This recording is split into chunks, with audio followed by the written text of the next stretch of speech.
Have you ever wondered how your cells work? To understand this, we need to first look at what our body is made of. Our body is made up of approximately 10 trillion cells, and each one is self-contained, living unit. Each cell uses energy, multiplies, eliminates waste, and communicates. Cells are the basic units of all living things. Let's take a look at how cells function briefly. Most cells have a nucleus, a structure in their center that contains genetic data, or DNA. They rely on this data to build various molecules that are essential to life. All of the resources they need to do this are contained within the cell. Structures called organelles carry out specialized functions similar to the organs of the body. Organelles are held in the cytoplasm, which is the space between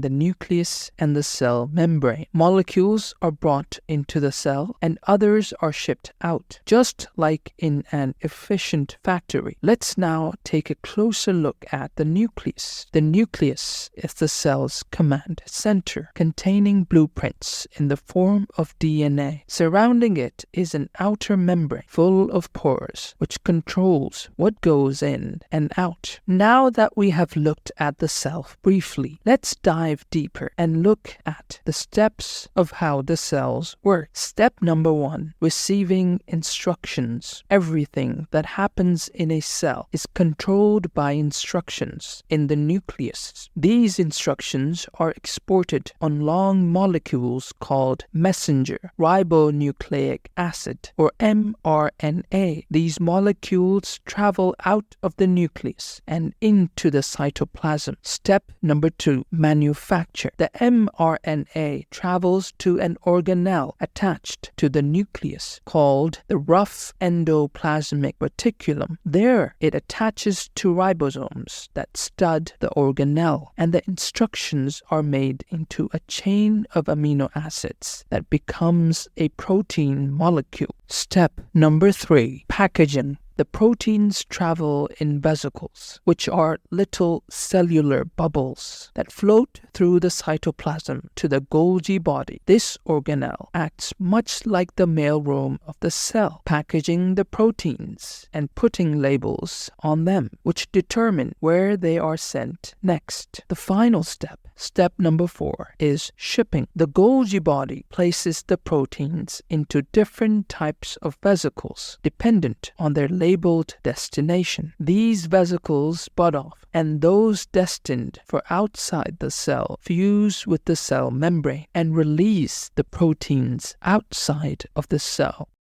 Thank you for watching. Please like, comment, and subscribe. Watch more videos by clicking on the video here.